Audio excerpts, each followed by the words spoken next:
Hello everyone, welcome to Unacademy, the one-stop destination for the civil services English medium aspirants. Welcome to a new session in which we'll be conducting a thorough analysis of the mains PYQs that are related to GS paper 4, that is ethics, integrity and aptitude. This analysis will be very helpful for those attempting 2025 mains as well as if you're preparing for the next consecutive years as well. Before we move any further, an important announcement. We are conducting what is called the Unacademy UPSC Summit on the platform on the 5th and 6th of July. Please note that this is absolutely free for you to register on and therefore make use of these sessions. Multiple eminent personalities will be taking sessions and they will be sharing their journey as well. Multiple top educators of the platform will also be participating, and therefore you can use this in order to strategize or to get that little motivation that you were lacking till now. So make sure that you remember the date. It is 5th and 6th of July, and therefore registration is absolutely free. Now let's move into what we are intending to do with this session. The intention is simple. First, we see a syllabus topic. That syllabus topic broadly tells us what we are required to study and prepare. Again, the keyword is broadly tells us. We still don't know how the question is going to be asked. We still don't know the extent to which we need to prepare the topic, right? That's when our PYQ questions and a thorough analysis of that comes into play. Using this PYQ analysis, we are going to understand that what is the depth of the topic, or how well or vertically what is the depth of the topic that is going to be asked, what is the extent of the topic, that means how many possible dimensions of the topics can be asked, and therefore using this we can create a form of boundary for our preparation, where our preparation is not haphazard. Our preparation is not about chasing everything and anything related to ethics, but it is structured according to the demand of the previous year questions, which basically tells us where to limit our preparation and keep the strategy extremely smart and productive. So let's dive into what is the method for this session. The method will be simple. We will pick up a certain topic. We will break that topic down using PYQs. That means using PYQs, we will try to see how it is being asked, and therefore every topic after PYQs will be followed by an inference document. In that inference document, we will understand that what are the micro themes, even within the themes, the micro themes that we need to prepare, and what is the light in which we need to prepare, or the perspective in which we need to prepare the arguments for. Right? So this will create a form of predictability and also will help you even in case you are preparing yourself, because there is a sort of an inference document that tells you what all you need to cover. Let's move with our first topic. The first topic says ethics and human interface. That means what is the involvement of ethics in human life, in multiple sectors, for example, applied ethics, etc. But in this sector, what is it that we need to prepare? There are words that say essence of ethics, the consequences of ethics in human actions. These two basically talk about the significance of ethics. Yes?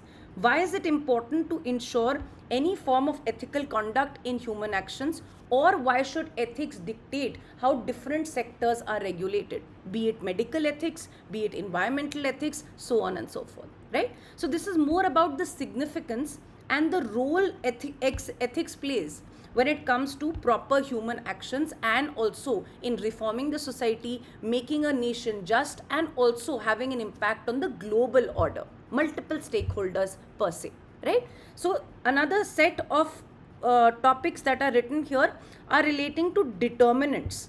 When we talk about determinants simply means that how do you determine if a possible action is ethical or not, if it is considered right or not, right? So there are different approaches, there are different schools of thought which help in determining if this action is actually right or wrong. And these different schools of thoughts and approaches will be associated with understanding the theory of utilitarianism, the theory of ends versus mean, the theories of what is maybe a virtue-based approach, what is maybe a justice based approach to understanding ethics. So these are going to be the various approaches towards ethics as well.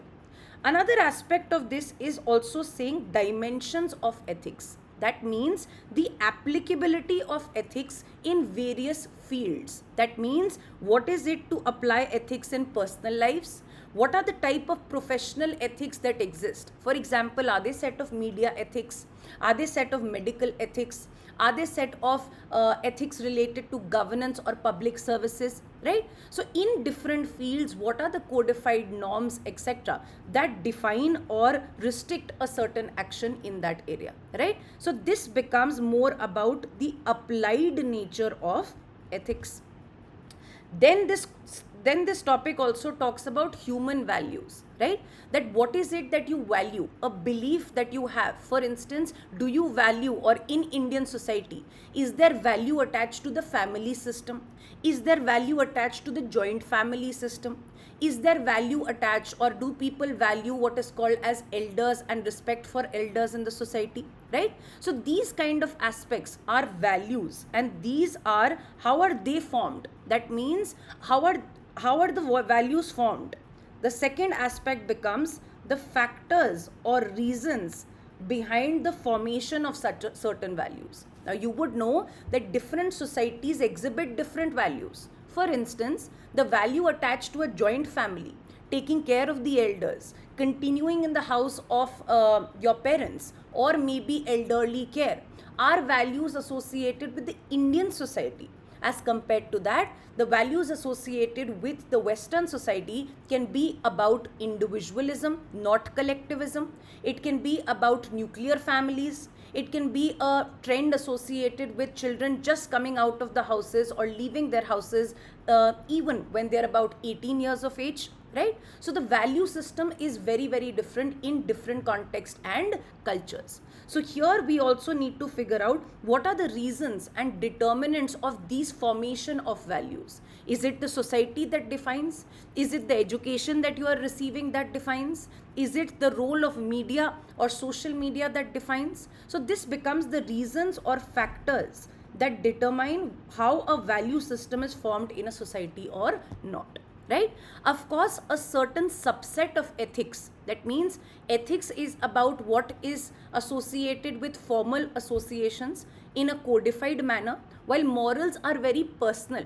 So a subset of this is also morality, right? So morality is also a aspect of considering or deciding what is right and wrong. Ethics is also based on that. But ethics is about what has been enforced in terms of maybe an organizational ethics, in terms of applied organizational ethics, and morality is more about what I find to be right or wrong. So morality is more subjective, more different from person to person, while ethics will be societal. That means there will be an acceptance of ethics in maybe a medical field, in maybe a lawyer related field, etc. Right? So in this context, let's look at certain questions and therefore derive what we need to prepare for this topic. What do you understand by values and ethics? Did you see the difference? They are asking you the difference between two terms that are directly written in the syllabus. How does ethics seek to promote, what does ethics seek to promote in human life? Nothing but the consequence, the significance, the essence of ethics. That is this question relating to. Differentiate between the following terms. What is law and what is ethics?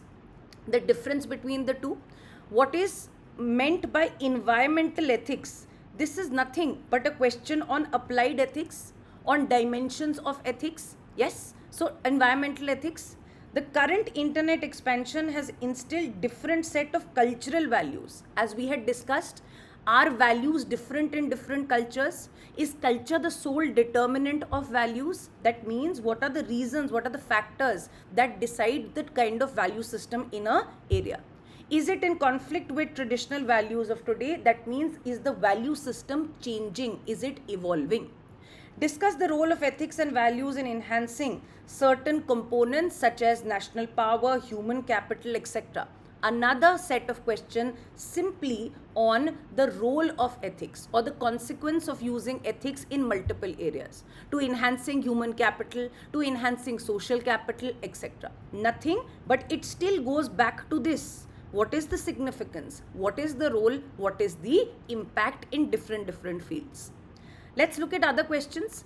It is believed that adherence to ethics in human actions would ensure in smooth functioning of an organization. Again, what is the impact of using ethics in human actions? How will it benefit an organization, a nation, in a society, or a personal individual?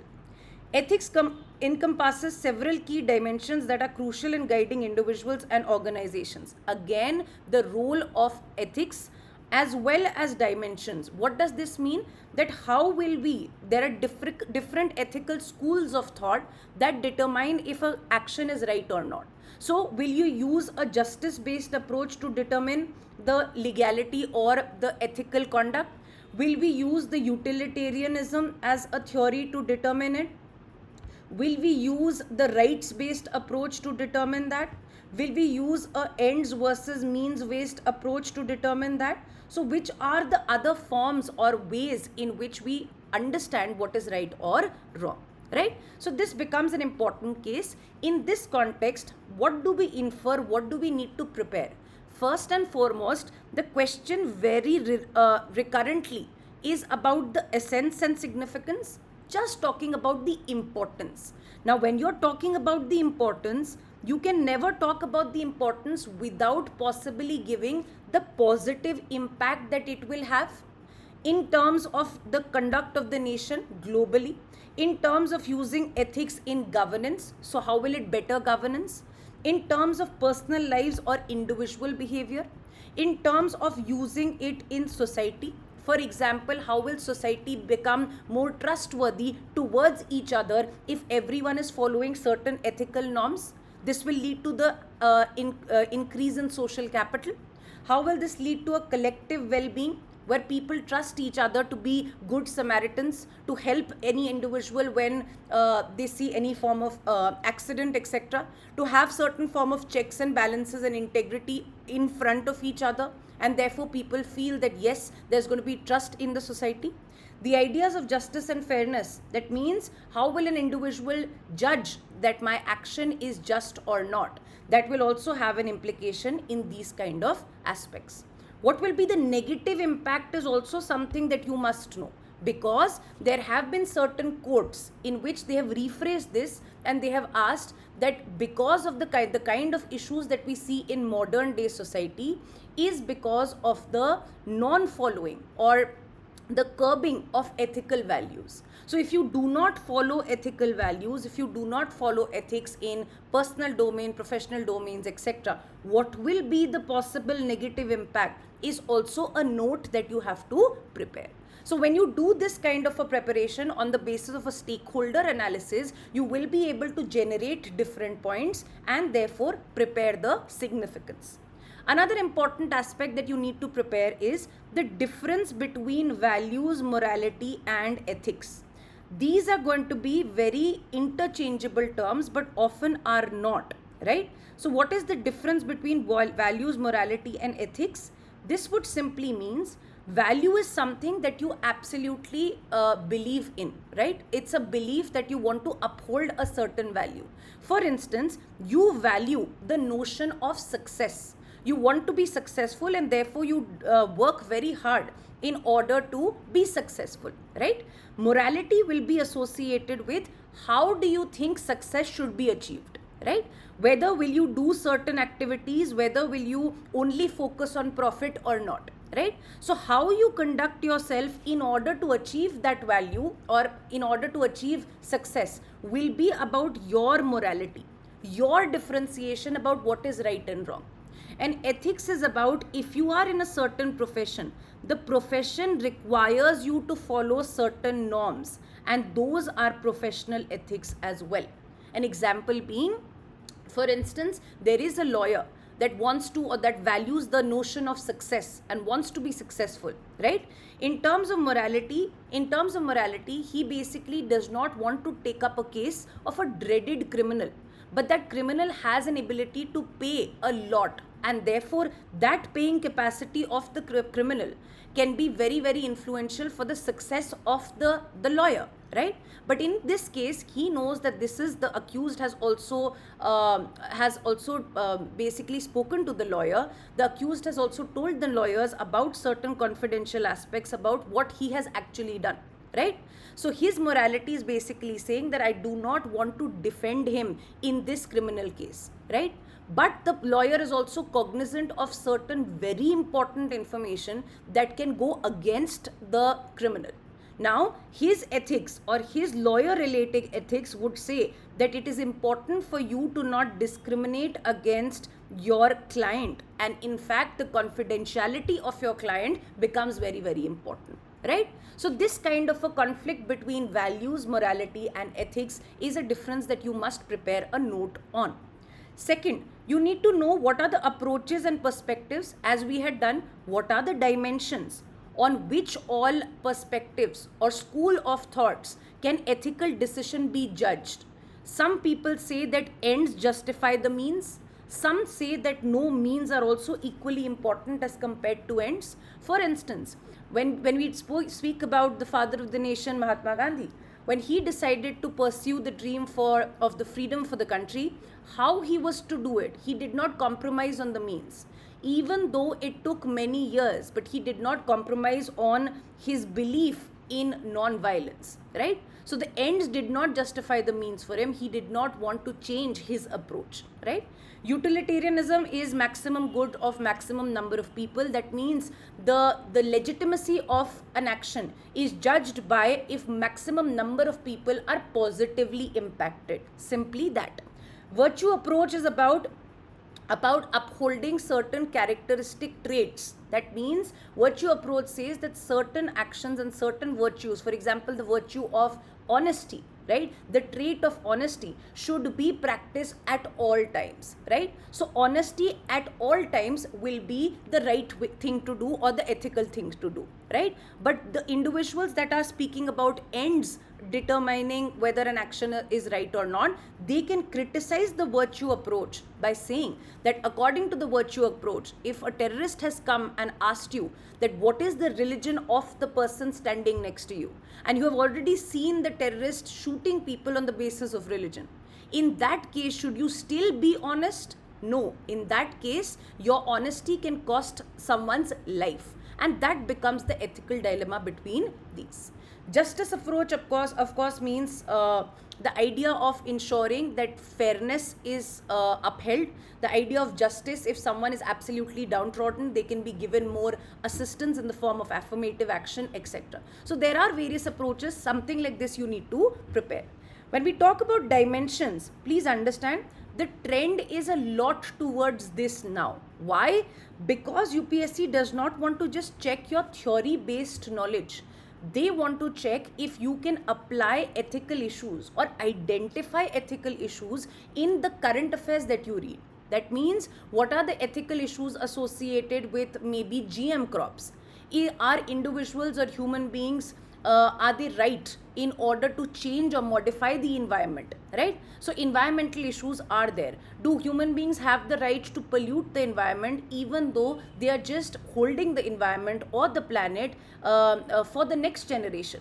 So are we really owners, or are we just renting the planet for the next generation to come, right? So those kind of aspects on environmental ethics, digital ethics, that means, yes, digitization has its positive benefits.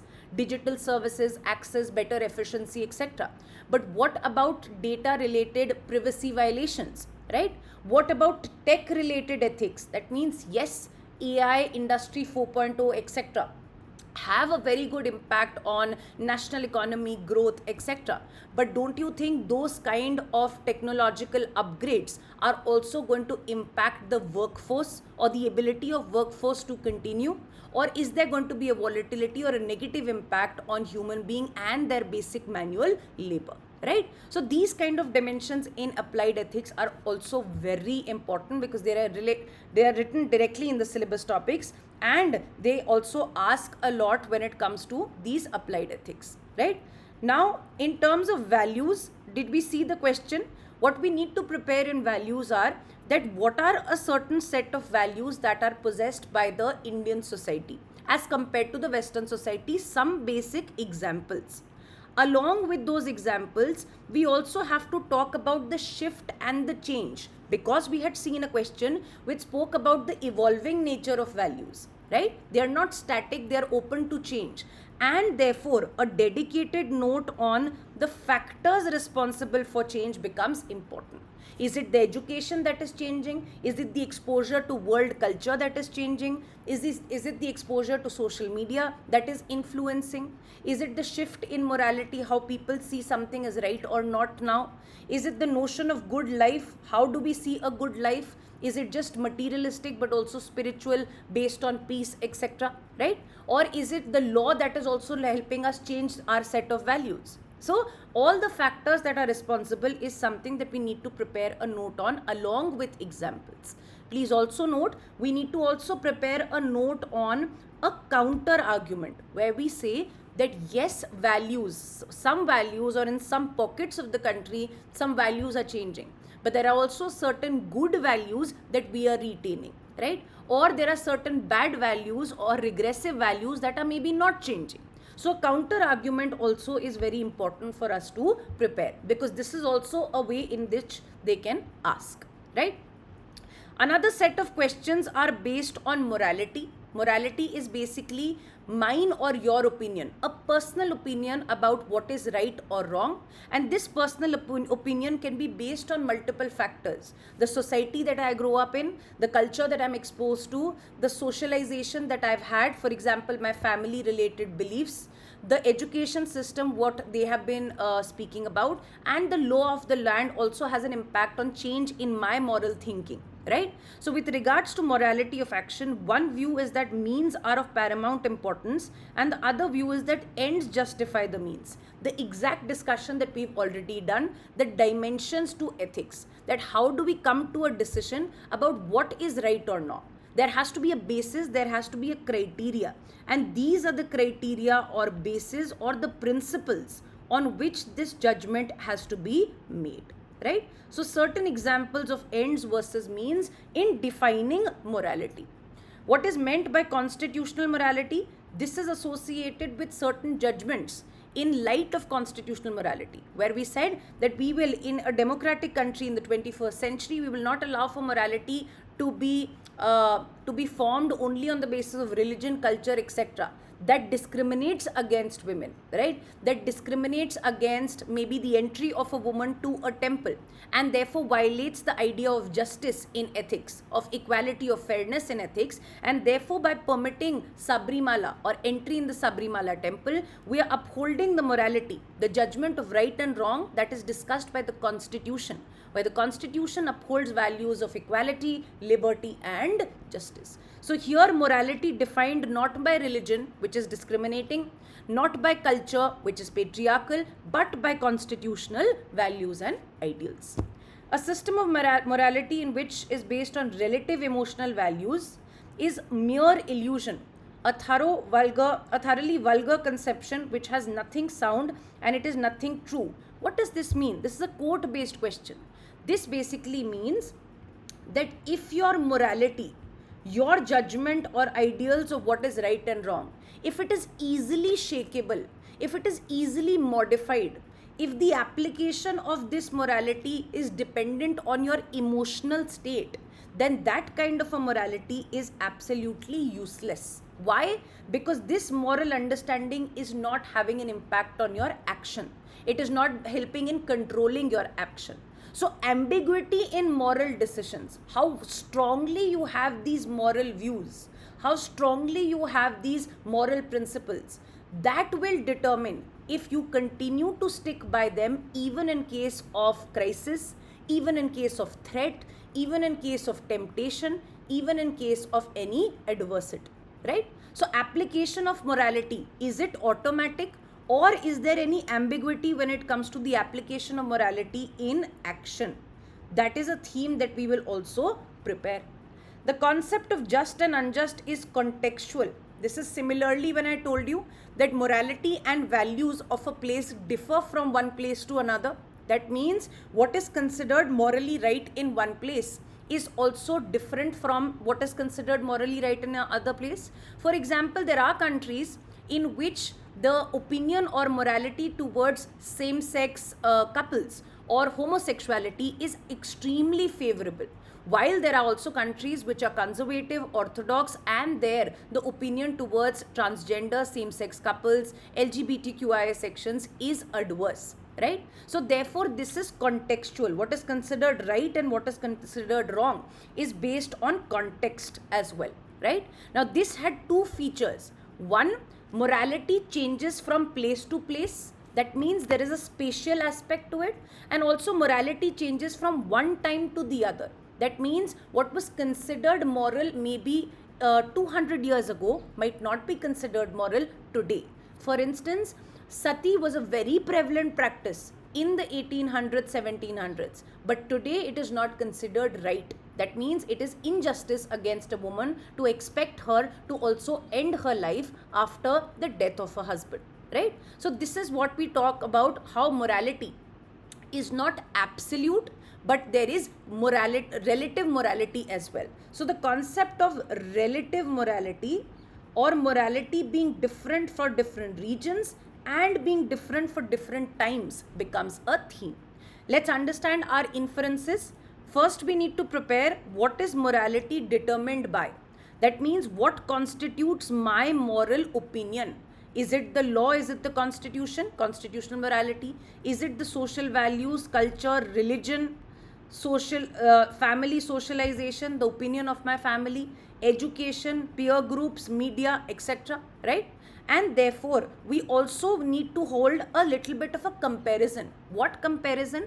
That what out of these determinants has a more impact, has a disproportionate impact on formation of moral views as compared to others. That means a question can be, is social media nowadays broadly defining morality?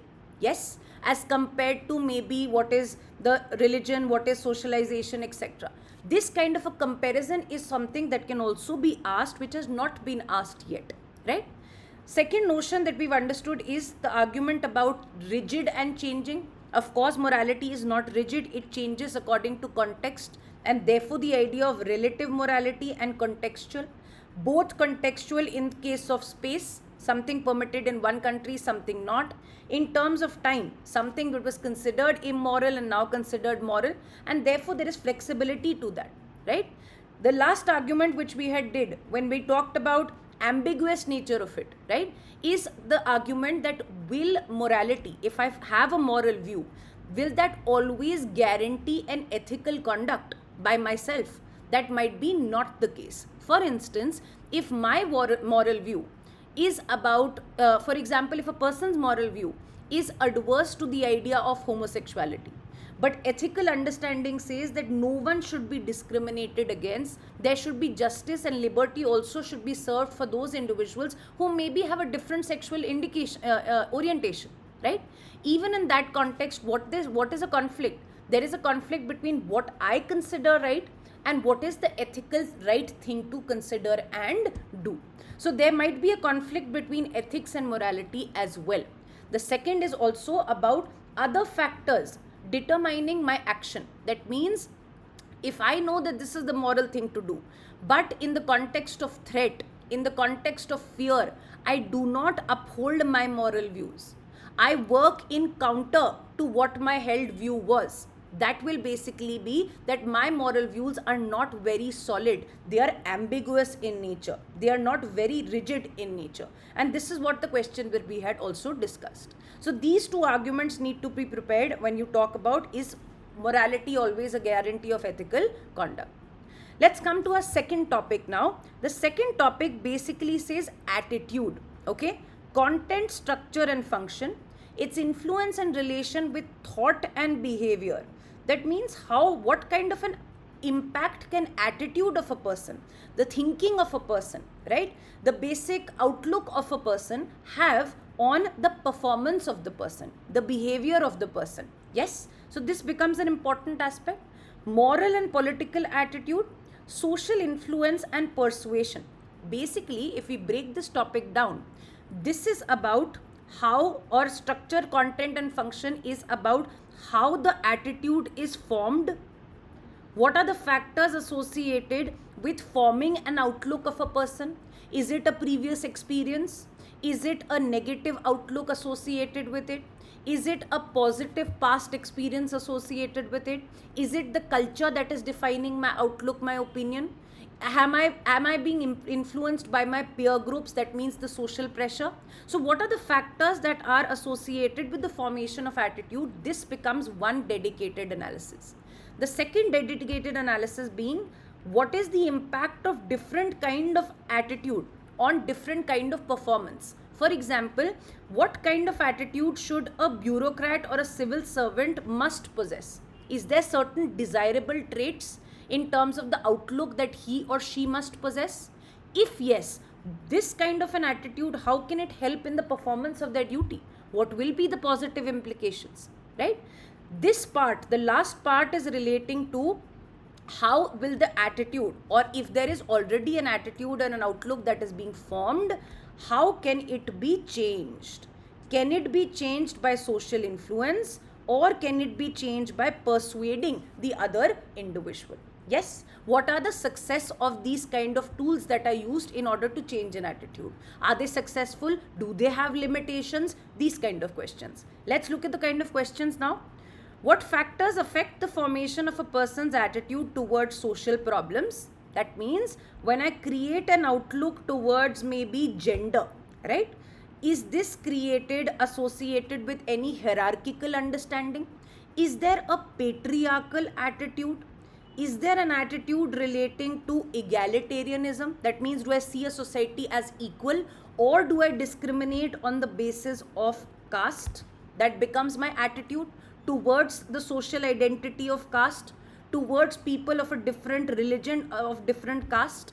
So what factors affect the formation of a person's attitude towards social problems? Now this becomes important, right? Some factors can be your socialization. If you've already seen your parents behaving in a certain way, if the observation at home is about unequal relationship between the mother and the father, in terms of that the child develops this attitude unintentionally, right? So what are the factors that are associated with the formation of attitude towards social problems, right? Are they different? That means, are there contrasting attitudes that people exhibit? Some people will completely have a patriarchal attitude, while some people will have an egalitarian outlook and an attitude, right? So there are contrasting attitude also to social problems that we see together, right? For example, some people might continue having a negative attitude towards caste, or they might only believe in caste endogamy. There might be some people who have a cosmopolitan attitude, and they might be believing in inter-caste mixing and every individual to be valued on the basis of merit, right? So there are contrasting attitude as well. We need to understand the factors associated with it. Again, they asked, what contrasting attitudes do you notice about a caste system in our society? These kind of questions are associated with your society related knowledge, as well as here psychology related knowledge as well, right? So in this case, what creates that attitude towards the caste system, and therefore why are there contrasting attitudes that exist? In order to explain the contrasting attitude, you will have to talk about what are the factors for formation, right? Along with this, don't you think there is a tendency to understand examples, that what are the problems in the society associated with wrong social attitude, or a certain social attitude which is based on stereotypes, which is based on prejudice, which is based on hierarchy? Yes, we also need to have certain examples for the same. Now look at the other question, which is almost similar to that kind of a question. Look at 2016 question. Our attitude towards life, work and other people are generally shaped unconsciously by the family and social surroundings. Don't you think this is also related to factors leading to formation? So one part of this is factors leading to formation.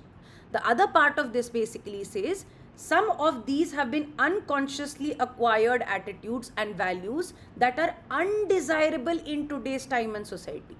That means the same examples that we had needed the examples associated with attitude towards blind worship, the attitude towards blind faith, for example, towards godmen, the attitude towards superstition, the outlook towards superstition, right? The attitude towards certain sense of patriarchy, the attitude towards caste-based discrimination, the attitude towards communal outlook, right? Being intolerant towards another person of a different religion. So these are undesirable examples of attitude that are exhibited in today's society, right? So one part of this question, don't you think a detailed discussion of this is not done until and unless we also discuss that what are the factors or how can we change this outlook? Please note that this kind of an understanding will also be used in your case studies. For instance, if a case study is given that you're posted in a district where there are high cases of maybe caste-based discrimination or high cases of basically child marriage, your job is not just to legally prevent child marriages. Your job is also to ensure that social persuasion, social influence, etc., a behavioral change related campaign is happening in order to remove the root cause, that is social outlook of that region when it comes to marriage age of women or girl child, right? So that becomes your job as well when you're talking about attitude, and these kind of aspects can be used in the case studies, right? So this is something that we need to also understand in this context, and let's understand first the micro themes. So first factor that we need to develop is what are the factors that form an attitude, right? Factors that are determinant or that form an attitude. That becomes our first theme that we need to discuss. The second example that we need to know is a certain type of attitude in today's time the reason and the root cause for multiple social problems? For example, caste discrimination, patriarchy, certain individuals in menial jobs, etc., etc., discrimination against homosexuals, discrimination or a type of transphobia that we hear about. So these are the consequences. What are the consequences of these kind of social problems? Certain examples that you need to know, right? And therefore we need to know when we form this moral attitude, that is a set of opinions and outlooks and actions, this form, example being patriarchy. And what are the examples? You can give examples from society. When you do, maybe what are the number of people or women in leadership positions? What are the number of women when it comes to decision making positions, right? So that is nothing but an example or reflection of the same kind of attitude that is prevalent, right? Another important aspect has to be how can it be changed? That means what are the tools associated with the change? Can we change because of a law?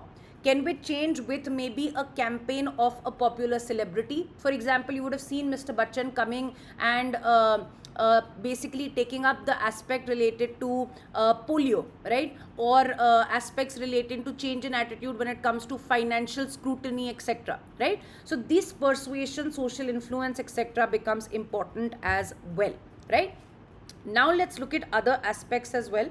For example, now don't you think when the paper or the examination is mainly about checking if you are ready for becoming a civil servant or not, they will also ask you about certain desirable attitude that a civil servant must possess, and what is the kind of difference that can happen if one civil servant who's following the same laws is practicing a certain kind of attitude and the other public servant is not practicing, right? So two different kinds of attitudes exhibited by public servants towards their work have been identified. One is a bureaucratic, please understand, and one is a democratic. We will discuss this also, and I will tell you, distinguish between these two and discuss how a balance needs to be created between the two, right? So certain type of attitude that public servants also are carrying. Young people with ethical conduct are not willing to come forward to join politics. Didn't we see a topic that was written called political attitude as well in the syllabus topic? And therefore, what is the attitude of the youth, their political attitude? How do they see politics in the region? How do they see? Do they see that it can be reformed? Do they have some hope with it? or there are rising instances of nota, rising instances of lesser voter turnout, etc., etc., right? So political attitude also becomes important for us to do. A positive attitude is considered to be essential. Again, a similar question. What is this? It's saying the desirability of certain attitudinal traits that must be exhibited by a civil servant in order to function well or perform well, right? Another important aspect, how does attitude go well in the development of human beings, etc. Now look at the 2022 question. The 2022 question is almost like this question. Civil servants displaying different attitudes. This also talking about the desirability of civil servant attitude. And 2022 question also says the rules and regulations provided to all civil servants are the same, yet there is a difference in the performance. Why? It lies in the difference in the attitude. Some are positive minded officers. They are able to interpret the rules and laws in favor of the case and achieve success. And there are also negative minded officers as well. Therefore, when we talk about different attitudes in civil servants, how does that difference impact the performance of their duties? This is something that we also need to prepare, right? Look at the 2024 question, similarly worded. Listen to the question. Mindless addiction to form, ignoring the substance of the matter. That means merely interpreting the law in a legal sense, or very rigid interpretation of law by a civil servant on the one hand, results in rendering injustice. Sometimes you're holding back, you're just adhering to the law, and this might lead to injustice. But a perceptive civil servant is one who ignores such literalness. They don't take a literal understanding of the law, but they carry the true intent and spirit of the law. Example being bureaucratic attitude and democratic attitude. Again, a repeat of the same kind of questions that we were seeing, right? So this kind of a question or themes are often repeated. So in political attitude, because only one question has been asked, I think we should also prepare multiple aspects. For example, what are the consequences of a negative political attitude in the country? That means where people see politics or the arena of politics negatively, which is why a lot of youth individuals are averse to joining politics. Do they see the political realm as hopeless? Do you see that no true reforms can be made? Do they feel that only one person cannot bring about the change? Right? So because of this, you can give examples of maybe aspects of nota, multiple notes given to them, the low voter turnout, the perception of everyone being corrupt in that area, the ideas of lacking of inner party democracy, etc., and rigid party affiliations, right? Based on identity politics, the fact that a lot of people exercise their political right and their political attitude is defined by caste-based voter turnouts, by religion-based voter turnouts. Yes, so a lot of them times identity based on caste. That means you're voting, you're not casting your vote, you're voting your caste. That is said in India, right? So are people's political attitude determined on the basis of these kind of factors, on the basis of identity politics, on the basis of having a kind of hopelessness when it comes to the political electoral processes? Is there a kind of hopelessness in order to fight elections because there might be not a level playing field due to, for example, money and muscle power, etc., right? And therefore also the perception that everyone in the political domain is not to serve the people but to serve their own interests. So this kind of perception or political attitude can have various negative consequences for the country, right? More nicer people will not come and join politics. They will not be representatives of the people, and therefore them sidelining or being sidelined will give way to negative elements being entering the political area. So you can talk about the negative consequences because of these kind of actions as well. And therefore, of course, an analysis of this does not complete without you say, how can we change this political attitude in the country? Okay. Another important aspect that I think you should also focus on is about the kind of political attitude that are displayed by civil servants, right? because of the factors that it is very important for them to be neutral or in a form of a non-partisanship when it comes to any political parties. They are the permanent executive. They are there to ensure the smooth transition with a change in government. Their loyalty is to the office, not the office holder, right? So politicization of civil services can also have a detrimental impact, and therefore what is the desirable political attitude that we need in the civil services? That can also be a note that we can prepare. Now, this is a recurrent theme, and therefore you almost saw 3 questions on that. Bureaucratic attitude and democratic attitude, they have asked in different ways. For example, bureaucratic attitude basically means doing the bare minimum, going by the books at all times. For instance, you as an officer was responsible for ensuring the PDS distribution, right? PDS distribution, according to the rules, strictly had to be done only after Aadhaar verification.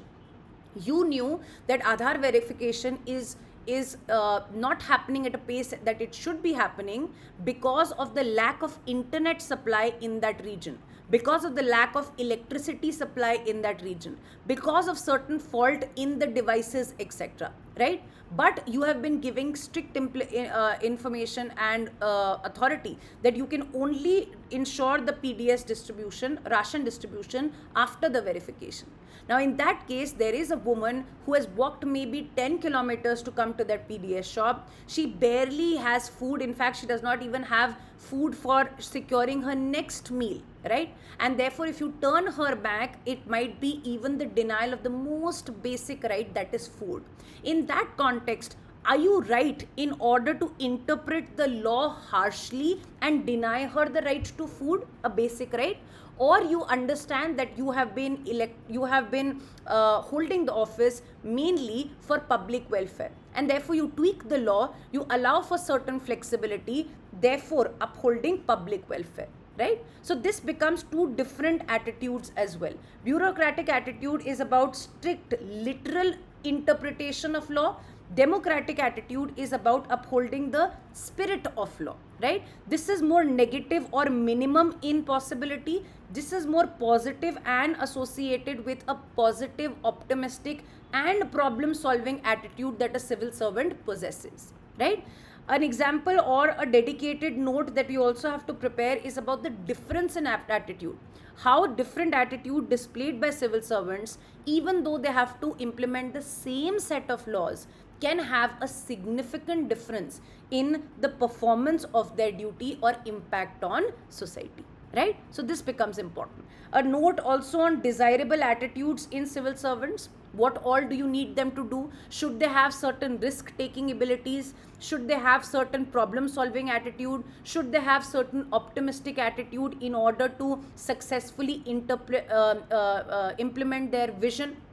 Right? Should they have an attitude of being open to different people in order to take feedback, consensus, etc., and therefore be responsive in their conduct, right? So this becomes an important, or their attitude towards their peer members, their attitude towards their seniors, juniors, etc. What are the desirable traits in civil services? That is something that we need to prepare as well. And the last being, can this attitude be inculcated using training, using exposure, and ensuring sensitization in services as well, right? For example, you hear about multiple officers maybe taking up investigation in cases relating to POCSO, etc., right? So in that case, your attitude has to be in a form of sensitized attitude.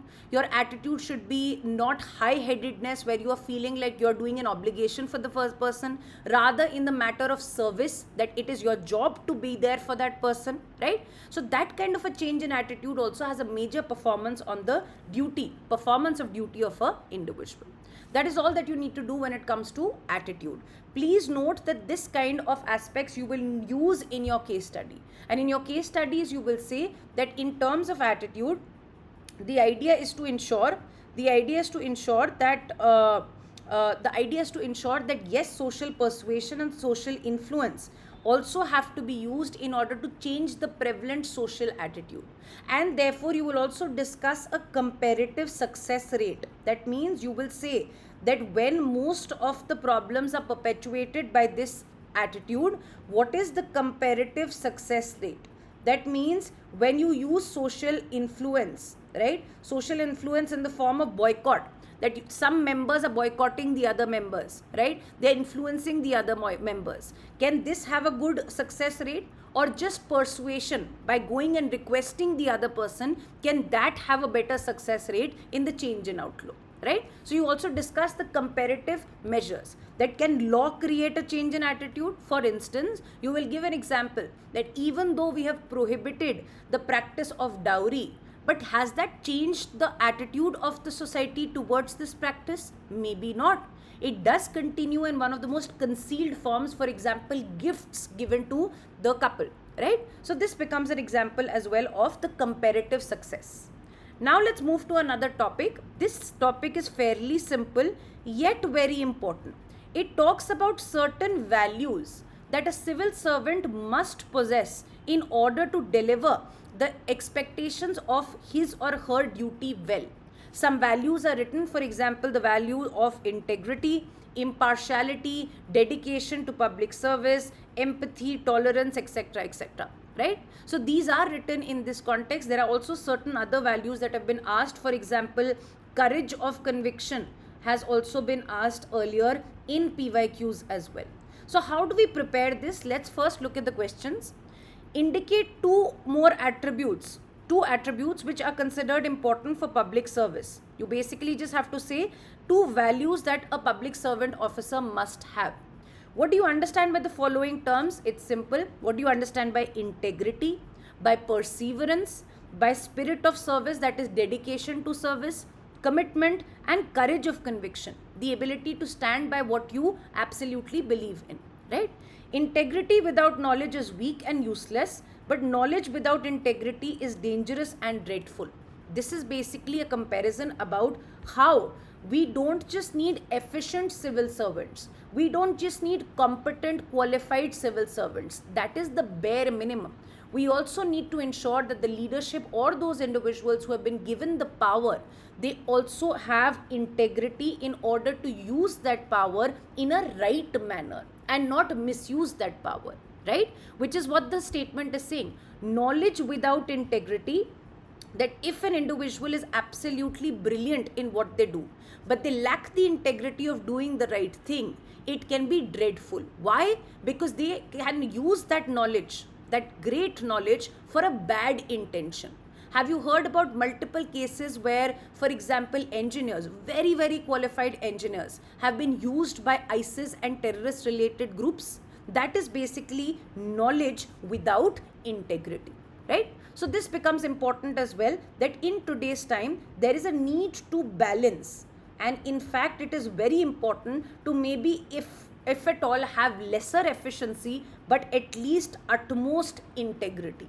That balance also becomes important. That kind of a note we need to make. Then the questions are fairly direct. Why should impartiality and non-partisanship be considered foundational values? One of the tests of integrity is complete refusal to be compromised. State the three basic values, as we have done earlier as well.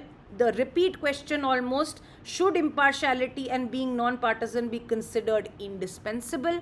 Write short notes on probity, challenges, etc., devotion to duty, that is dedication to public service, etc., right? So apart from, now look at this question, look at the 2014 question. 2014 question basically says that yes, competence and knowledge. So competence, qualifications, and knowledge are a prerequisite for you to be hired or you to be desired in the leadership role. But along with this, integrity, non-refusal to or refusal to basically follow any wrong aspects, this integrity is also of utmost importance. The balance is required. The 2014 question is almost repeated in 2022. Look at the question. Apart from intellectual competency and knowledge in one hand, and moral qualities, empathy, compassion are also some of the vital attributes of their that facilitate the civil servants to be more competent in taking decisions. Yes, that means it's not just his intellectual competency that will be enough, but his moral qualities, his values such as empathetic towards different sections, compassion towards weaker sections, etc., will be equally important for ensuring the performance of good duties, right? Please note that these values are directly almost asked in these theory questions, but are also used in case studies. For example, whenever you're saying that there are different tenders that are come to you and you need to pass the tender, or you need to give one company the go ahead, in that case, will you see the company that the minister has suggesting? That means when minister had suggested that it is one of their relatives that is also applying for that tender, in that case you have to uphold values of objectivity, looking at all the companies from an objective point of view, the merit of the case, how well are they performing, in what time are they promising to do the work, in what cost are they promising to do the work, what has been their previous performance, etc., right? And also showcasing the other quality of being non-partisan. That means the person will not be influenced by what the political executive wants. The individual will not have political loyalties, but loyalties only to ensuring optimum utilization of public funds is done, right? So these kind of qualities, whenever you're writing that this is the action I will take in case studies, you will say I am upholding the quality or the value of empathy for these sections. If I were to given the responsibility for maybe rescuing individuals in a disaster hit regions, what is your method of prioritizing? Which people will you pull out first as compared to others? That will be based on your values of empathy, compassion, and justice.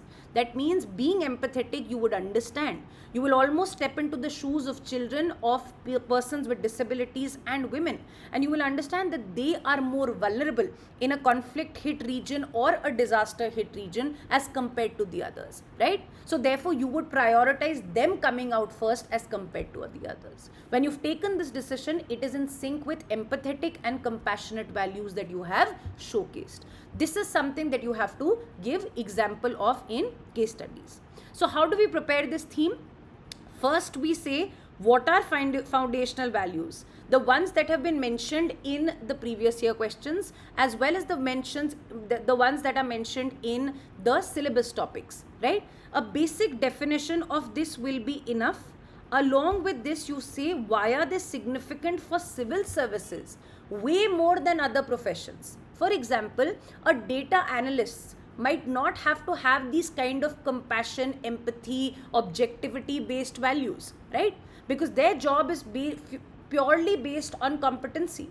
But when you talk about civil servants, their job is relating to human interface, right? And human interface will require these kind of certain values because they enjoy a lot of discretion, they have a lot of power, they have a lot of funds at their disposal, and therefore they have to be responsible with these kind of values, right? So a dedicated note on why they are so important for civil servant as compared to other professions. The second is what is the positive impact with these kind of values. That means if every civil servant upholds objectivity, it will lead to positive impacts such as the reduction in favoritism, in nepotism, upholding of meritocracy, etc. What are the negative impact? That is also something you should know. That if this is not happening, if this value is not upheld, then it can lead to what? For instance, if you are not upholding the values of objectivity, impartiality, etc., right? Or any of those cases, it can, or integrity, this can lead to various aspects of corruption in the society, right? So negative impact is also something that you will discuss. Of course, you would need examples.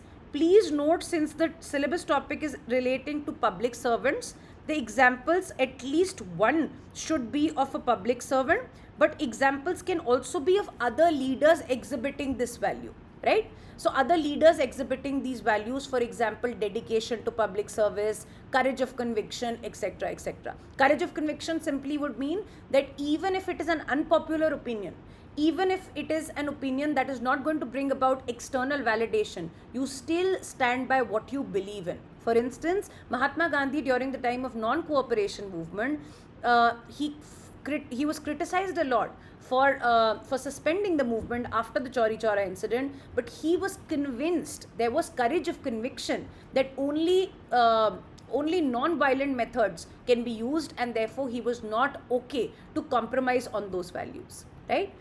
The another note that you will make is use these values to support or justify your case studies. I have told you why. I have given you an example. Why importance of values? Another important note that I feel has not been asked but can be asked. They can ask you that in the context of recent incidents such as hate speech, such as mob justice, such as hate crime, such as an impact on uniformity or an attempt to bring about uniformity in India, about a dent in pluralism in India, about communal clashes in India. In the context of these kind of recent developments, don't you think values such as tolerance have become way more important as compared to earlier times? That kind of a question can also be formed. So make sure that you also keep taking a track of the recent examples as well. Let's come to another topic, emotional intelligence concepts and their utilities, application and administration and governance. Let's see the question and decipher what we need to do. What is emotional intelligence? Basically, what is the concept? How did this concept emerge? How is it different from what intelligence was understood in the earlier times? That is IQ based intelligence, right? How does possessing this emotional intelligence help in people taking ethical decisions? That means knowing oneself or having the ability to restrain oneself in the time of temptation, in the time of threat, can basically help one person stay rigid when it comes to taking ethical decisions. They will not take a decision in panic. They will not take a decision in fear. They will also not take a decision in excitement or being tempted. And that is why this is going to bring about moderation in decision making. That is something. So first is, what is the concept and what is the impact, positive impact of the use of this concept?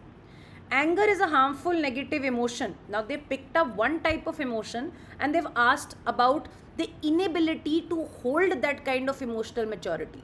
That a lot of people who have anger issues display the inability to control their emotions, and therefore this negative emotion can have a major impact on life, on personal life, work life, etc., etc. Okay, how can these be controlled? That means, can emotions be controlled? Yes, they can be, by inculcating emotional intelligence, by knowing what triggers you, by knowing how to ensure pause before getting angry, by understanding that you have an issue in the first place and therefore seeking some form of therapy, etc. Right? So this becomes an important case, that what are certain examples and how are they very bad in terms of implications. Right? For example, you would have heard about the problems such as what you call as addictions in today's youth, or forms of gaming disorders, which are very, very problem. These are all examples of not being emotionally intelligent. You do not have the ability to curb your demands. You don't have the ability to curb your temptations, and therefore you give in. Doom scrolling, that means scrolling one reel after the other, is an example of lacking emotional intelligence. You're not self-aware. You don't have a control over what you need to do and how you strategize your time. How will you apply emotional intelligence in administration? That means, how can be used by civil servants? Emotional intelligence is the ability to make your emotions work for you instead of against you. Isn't this the same thing? Yes. How does it help in making good decisions? How does it have an impact on making bad decisions or bad impact? That is the same thing. What are the main components of an emotionally intelligent person? That means, what kind of traits does an emotionally intelligent person possess? Are they about self-awareness? Are they about self-regulation? Are they about also perceiving the emotions of others? Are they about being internally motivated and not needing external motivation? And can these traits and qualities be learned as well? Are they innate? Do you have it at the time of your birth? Or are you learning it as a method of experience as well? Right? So this becomes another example. In case of a crisis of conscience, this is something that we will do.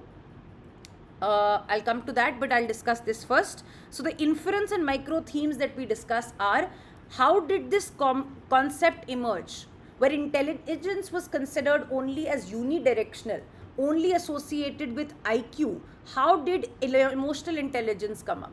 Because there were certain individuals who were considered very successful, but they were not successful in managing good interpersonal relationships. They were not successful in managing their addictions, etc. And therefore it was understood later, it's a modern understanding, that one determinant of success is not just intelligence, but it is also emotional intelligence.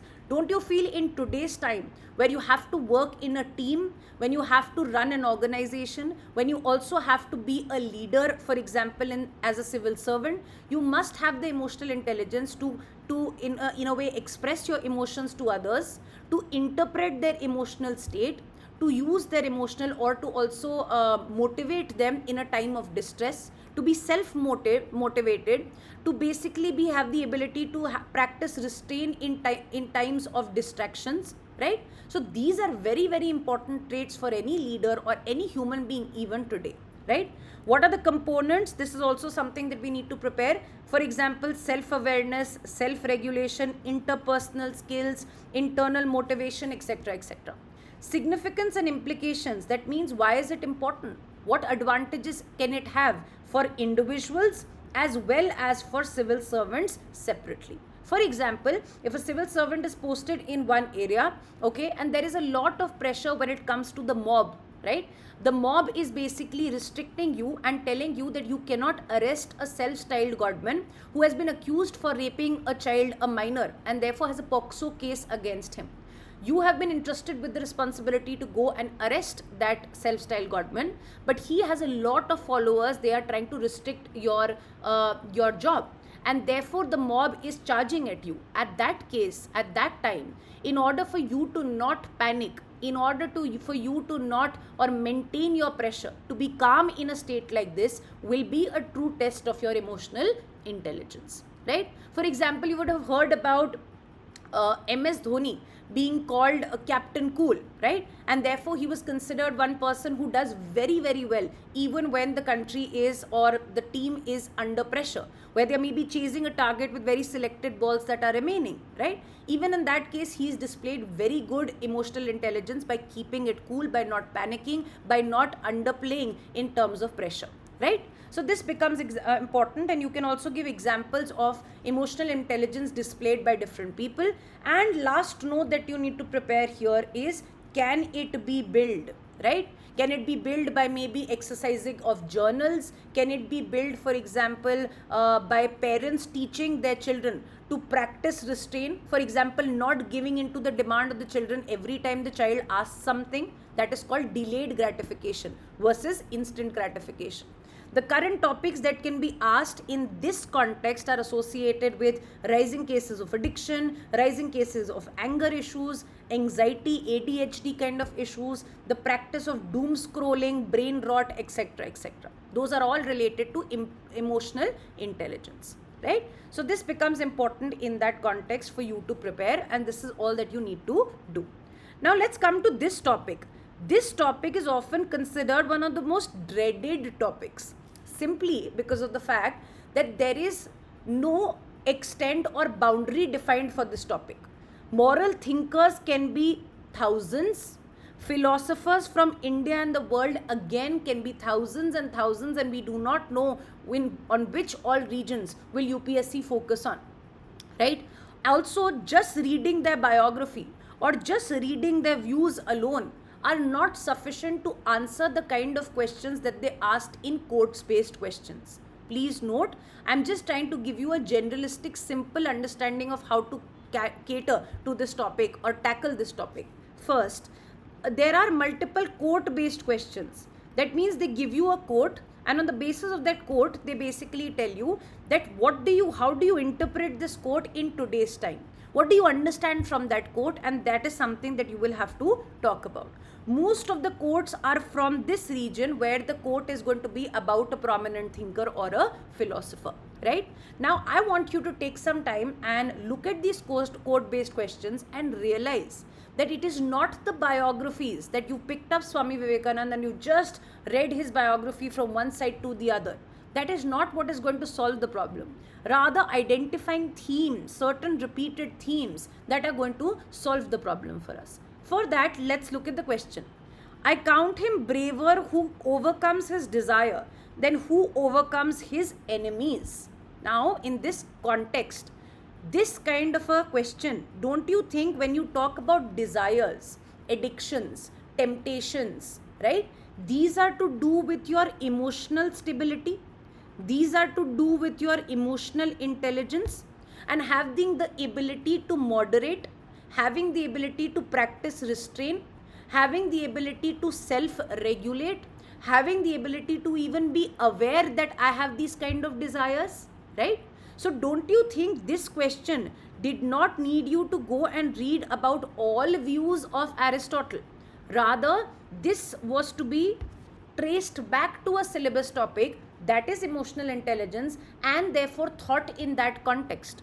Of course, the examples that you give are much more, but the context at least becomes simple once you start identifying that most of the quote-based questions have something to do with syllabus topics or can be written in a generalistic manner as well. For instance, let's read the second question. Anger and intolerance are the enemies of correct understanding. Mahatma Gandhi. Don't you think this is also about the emotions of anger? That when a person is angry, they are not thinking straight. This is an impact of the lack of emotional intelligence on a person's decision-making ability and thought process. Is this not the case? Yes. So anger and intolerance are the enemies of correct thinking. They cloud your judgment. You are thinking in only a revengeful manner. You are only thinking in a manner which is detrimental to the interest of the society, etc.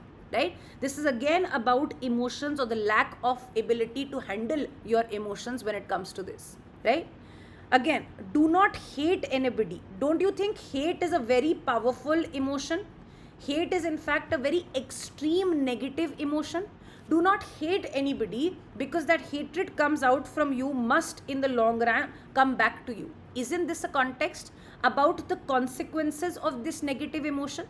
The consequences, the negative consequences, an eye for an eye will make the whole world blind.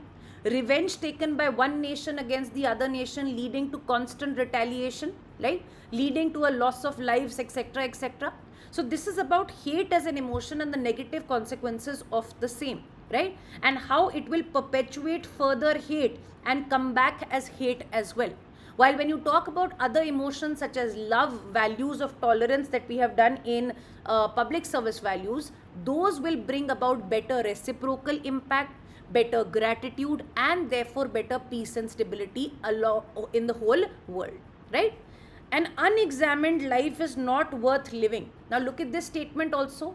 For example, one component of emotional intelligence is self-awareness. Yes or no? You are aware of your strengths and weaknesses. You are aware of your trigger points. When you're going for work every single day and you're toiling for about 10 hours, 12 hours, you at least know a motive of what you are doing it for. Your trajectories are absolutely known. You are very well aware of the kind of triggers that you have, the weaknesses that you have, etc. The introspection that you do every single day about what is good for you, what is not good for you. Is the kind of work creating a major impact on your work-life balance? Is your work in sync with what are the ideals that you have to achieve? Is the work bringing you some form of peace, etc.? Right? So this is an unexamined life. You're continuing to do the same action without self-awareness, which is a component of emotional intelligence. We can never obtain peace in the outer world until and unless we obtain peace within ourselves. This was also a question, the same kind of a question. If you are troubled within, if there is a certain sense of turmoil within, if there is a certain form of anxiety within, then that kind of an action will always lead to displaying of insecurities, displaying of hate, displaying of, for example, unpleasant attitude, etc. with others. So if you want to bring about peace, security, etc. in the community, first you have to come to terms with who you are and have you truly accepted yourself. Again, part of emotional intelligence. Do you at least see that these themes are not out of anywhere? Rather, they have a certain underlying theme and tone attached to them, right? Now, let's look at the other themes also. The good of an individual is contained in the good of all. That means certain aspects of altruism, certain aspects of world peace, certain aspects of utilitarianism or interdependence. That means I am not a completely isolated person in this kind of a world. What I do or the kind of impact that the environment has, I will be affected. Globally, anywhere any kind of conflict is happening, I will be affected. So these are the broader themes that are focused on these two type of quotes. The good of all of an individual is contained in the good of all. That means service to the society, ensuring that society also benefits. Your benefit or your growth cannot happen in isolation. If the society grows, if the nation grows, if the economy grows, if their social and moral understanding grow, you will automatically derive the benefits of it. You cannot derive the benefits alone. The good of an individual is contained in the good of all. What do you understand by this statement? Again, another question. There is enough on this earth for everyone's need, but not for everyone's greed. Isn't this about the same concept of altruism? How I need to practice restraint when it comes to my needs, my demands, my material needs, right? How sustainability and interdependence, okay? Sustainability and interdependence are very important principles that need to be followed. The same kind of themes that are being repeated. Now let's look at other themes. The best way to find yourself is to lose yourself in the service of others. Isn't this altruism?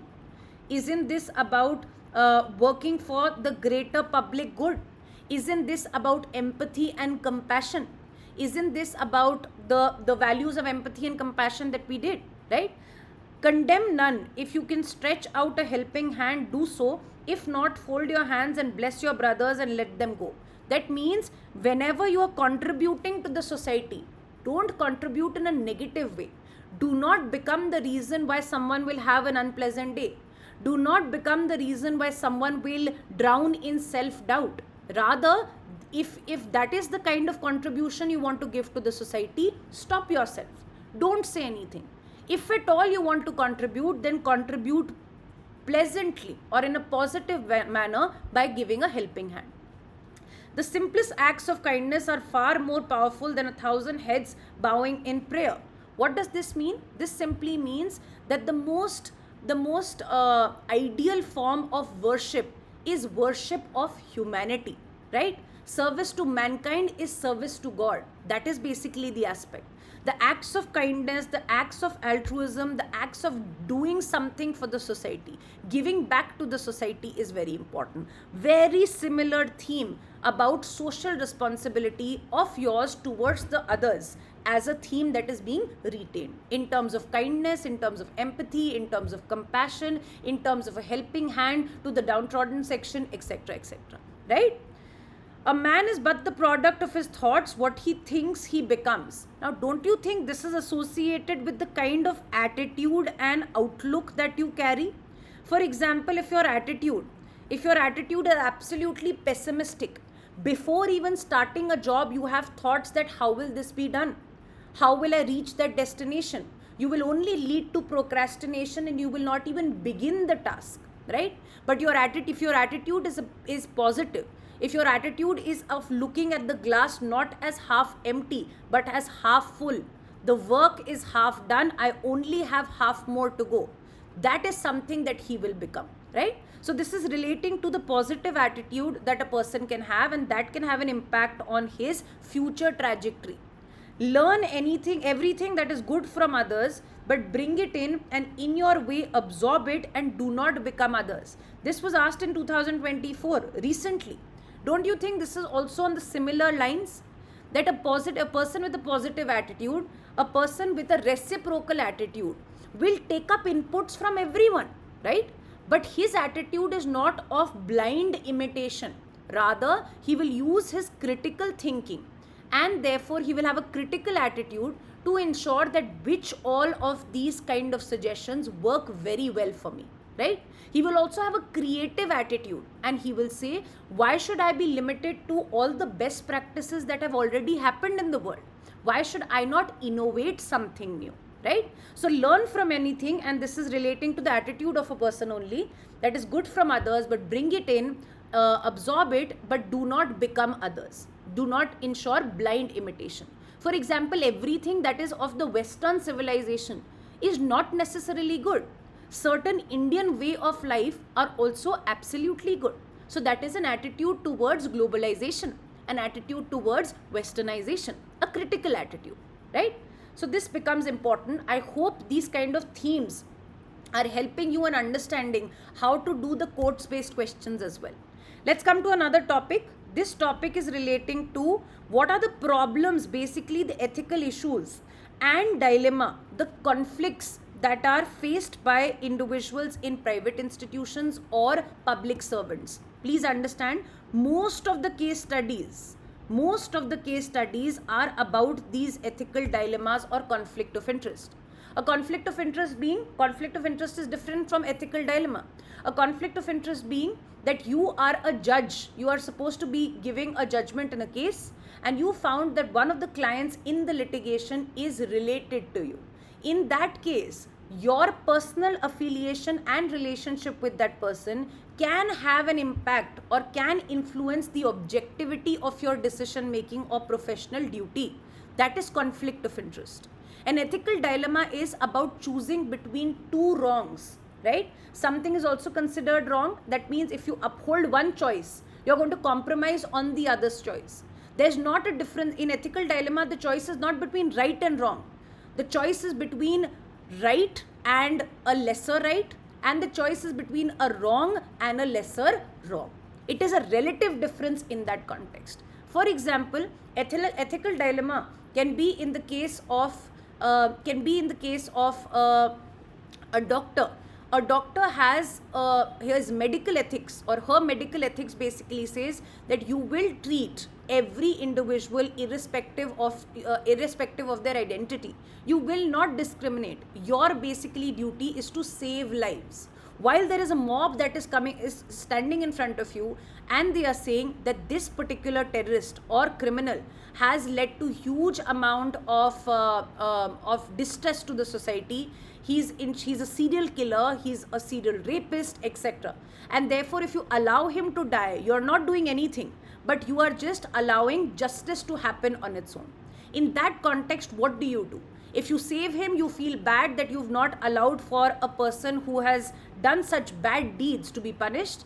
But if you allow him to die, you are also not upholding what are your medical ethics, right? For example, a public servant who might not want to use torture, right? Might not want to use torture, but he knows that that person who is in the investigation with him, or he can investigate that person in order to take out information that can help in ensuring and finding where that bomb is located in the city, and therefore saving millions and millions of lives.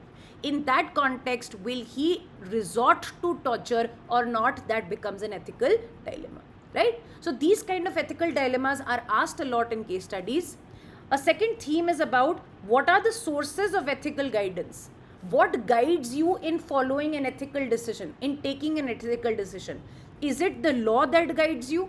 Is it the conscience, your inner voice that guides you, right? And therefore it is important, and that is why is accountability important in governance, right?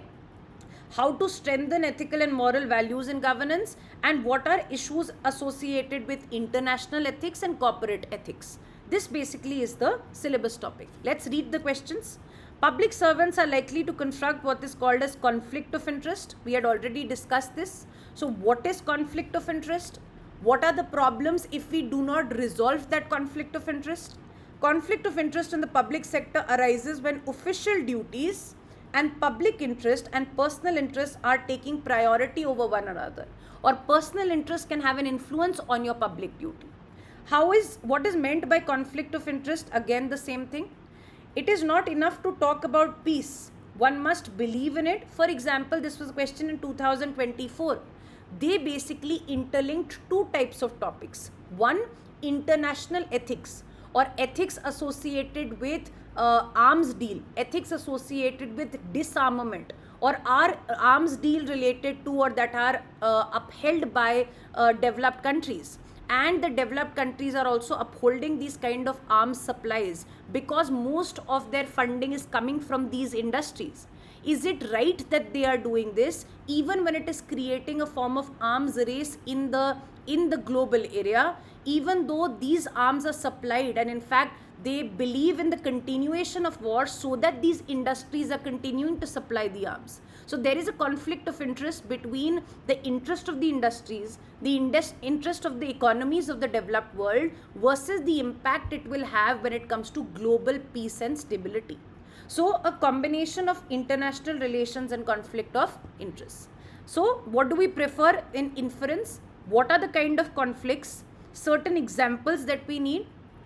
Negative implications of not resolving the conflicts. For example, this can lead to corruption, nepotism, favoritism, etc., denial of justice, not upholding meritocracy, etc. What are the ways to solve it? Are there certain code of conduct, code of ethics, certain rules, etc.? How to solve this problem? There is a new trend that I also want you to understand. For example, conflicts in multiple dimensions.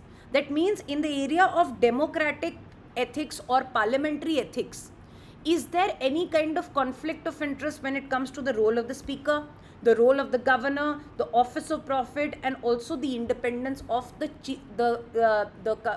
election commission of India, right? So this also becomes important in that context. They can ask conflict of interest in a different domain, if not these domains only, right? So this is also something that you must keep in mind when you're reading current affairs. Let's look at the other question. Ethical dilemmas we had discussed. What is an ethical dilemma? What is meant by crisis of conscience? That means, is conscience important as a factor, as a determinant, as a source for ethical decision making? When we do not hear our conscience, or when we are required to act against what our inner voice is saying, this moment is called a crisis of conscience, right? What is voice of conscience? How strong is it? How many people heed to that voice? Or are laws more stronger in enforcing ethical decisions? Or are conscience more stronger in enforcing? So comparison is also something that is important. Again, similar question, crisis of conscience, crisis of conscience. Yes. Again, look at the last question. Did I tell you the comparison? Once they've asked direct question, now they are asking questions on interlinkage. Not just interlinkage, but also comparison. They are saying that when we see two things to be source of ethical guidance, that these two sources will determine if a person is taking an ethical action or not. One is law, the other could be a conscience of a person, right? Which of these two will be more effective in ensuring the application, right? So therefore the question says, is conscience more reliable guide when compared to laws?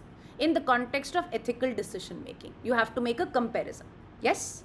Differentiate between the following: ethics and laws. That means a question on, are laws enough or are ethics also important? Can a society which has very rigid, proper enforcement, implementation of laws be ethically conducting itself, or do laws also have their limitations? That means irrespective of how many laws that you have, if the society itself is not ethical, these laws will always be misinterpreted, the loopholes will be used, etc. For example, you might have multiple laws on curbing tax evasion, etc. But if the country or the society is ethically against it, or ethically they are not sound in terms of tax evasion, they will continue to find loopholes in order to do so. Another important example that you need to know is about law and ethics. That means, is what always is legal is also ethical? That means till very late, what was in the law was criminalization of homosexuality. Was it ethically sound? Absolutely not, right? Versus what is always ethical, is it always legal? For example, it is ethical that we criminalize marital rape. But in the law, it is silent and it is decriminalized marital rape. There is no offense such as marital rape as well, right? For example, what is ethical or what is legal is that certain marketing agencies can use in their legal advertisements. For example, when it comes to CDs for popular brands which are actually selling alcohol, but music CDs, soda related advertisements, these are surrogate advertisements, right? So are they legal in order to take that advertisement? Yes. But is it ethical? No. You are still trying to circumvent the law. Therefore, the effectiveness of law versus ethical is very important, right? Again, look at the type of question. A mere compliance with law is not enough. Laws have their limitation. A public servant also has to develop a well-developed sensitivity to ethical issues. Again, the same theme.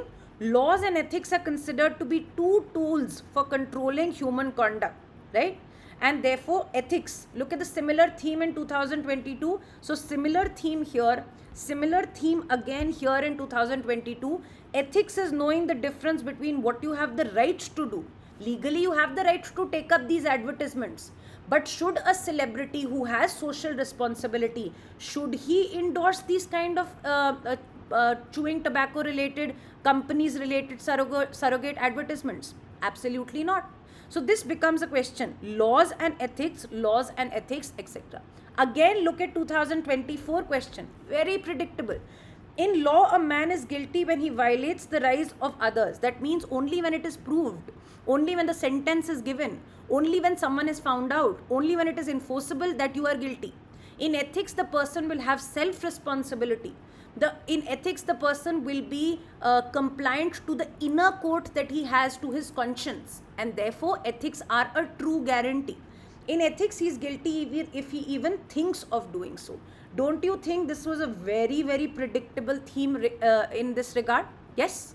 A conscience is mere reliable guide is, again, as we had discussed, the comparison between if conscience is more effective or laws are more effective. The same theme is being repeated in 2023, right?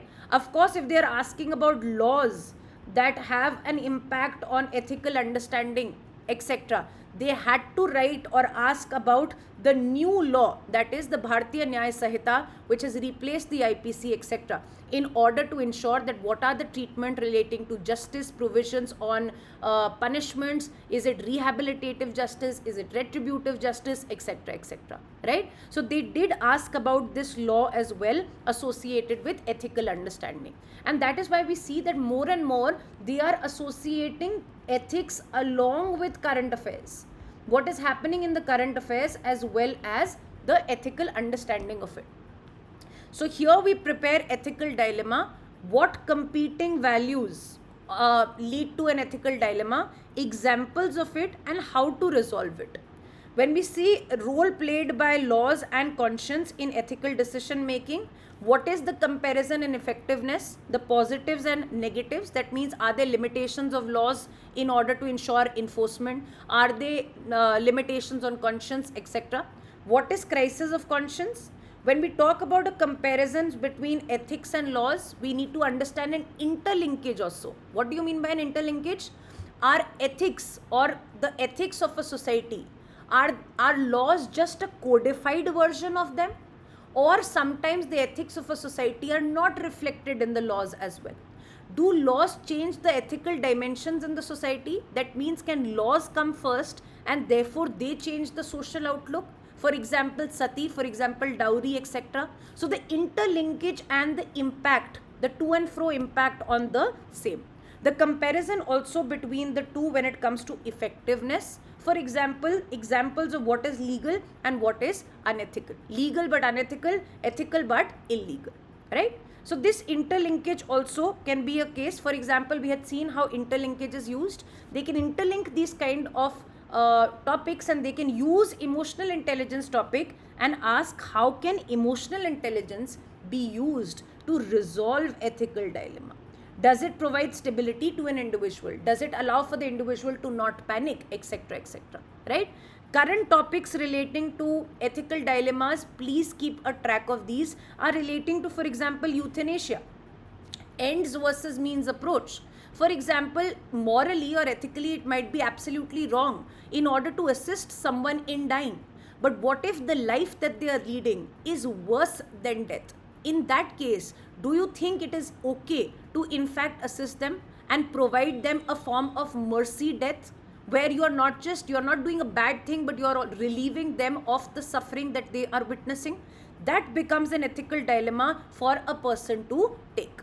For example, when you talk about retaliation in terms of Operation Sindoor, when we took up Operation Sindoor, various times we kept saying that our action is only proportionate to what the other party did.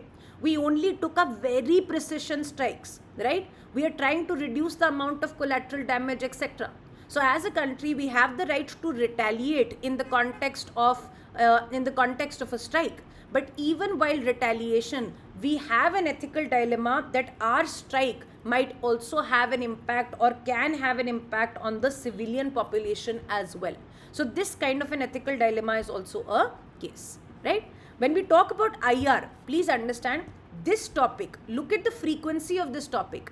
2020, 2021, 2022, as well as in 2023, 2024. In the last 5 odd years, this topic has become very, very important. Why? Because UPSC is shifting to applied ethics, current affairs based ethics. They do not want you to just mug up a definition.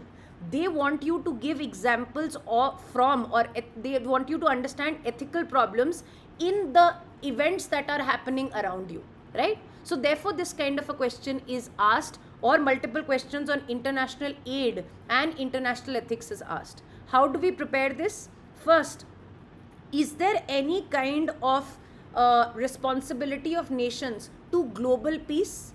Versus, don't you think there is an ethical dilemma towards them also ensuring militarization, defense related imports in order to ensure deterrence? In fact, a lot of people say that deterrence is only ensured by heavy militarization. That creates a kind of fear of retaliation, and therefore this ensures peace, right? But also militarization and arms race increases the insecurities, suspicion and scrutiny in the global arena. So how do you balance these kind of issues in international relations? There can also be questions around climate finance. That means whose responsibility is in order to cater to the environment. Is it the polluter pays responsibility? Is it ethical ideas of justice, for example, common but differentiated responsibilities that are at the heart of climate justice? Are vulnerable areas such as small island developing countries, etc., they have no fault of theirs, yet they have a major impact, disproportionate impact for the kind of emissions that have been taken by developed countries. Is then in that context, is it not ethically right for developed countries to be responsible for climate finance? So these kind of questions can be absolutely visible. Responsibility toward global commons, that means to the environment, towards the sea, towards outer space, towards Antarctica, etc. And also ensuring economic growth. For example, we say that why will we phase out earlier than you have? You have used your opportunity of using fossil fuels. Why should we compromise on economic growth? So every country is going to prioritize their national interests. Then who will think about global commons, right? So that kind of an ethical dilemma is also important. When we talk about international human rights violations by certain countries, but you being a certain country, because you have certain ties with the country, you will not criticize them. You will not maybe condemn them at UNSC resolutions, etc., right? Modeling of multilateral institutions, this is also a concern. For example, it has been seen that WHO, WTO, UN, IMF, etc., they are heavily manipulated and monopolized by developed countries as well, right? So what about justice or equality of representation? Is this kind of multilateralism truly a form of multilateralism? In that case, don't you think Global South has the right to form their own regional parallel alternate outcomes? So that becomes IR issues, right? So this is something that you need to prepare. Corporate social responsibility, this is also questions relating to this. Please understand, in this multiple times there are case studies associated with the ability for an organization to prioritize profits or prioritize commerce and not look at the consequences of it. How are you going to impact the environment sustainability? How are you going to impact the people there, the vulnerable people who are maybe going to be displaced by a new power plant, etc.? Are you giving back to the society? Are you ensuring that you're properly following ethical policies and not maybe violating the rights of the consumer, etc., etc., right? So these become very, very important in that context about the ethical policies followed in corporate as well. This is also increasing, and therefore there is a very high likelihood. So corporate government's maximum case studies are about is there a profit orientation? What will be the environment implication? What about commerce without morality, as Gandhiji had said it, one of the sins? What about exploitative capitalism versus the idea of compassionate capitalism, right? Current ideas of social entrepreneurship, compassionate capitalism, consumer protection that has been focused on surrogate advertisements. We would have heard about exploitative or predatory pricing. For example, during the times of COVID, there was a lot of black hoarding. There was a lot of hoarding, and therefore prices were inflated artificially. That is exploitative crisis, right? So this is commerce without morality. These kind of aspects that you need to prepare. This is the last topic, probity in governance. This topic is simple.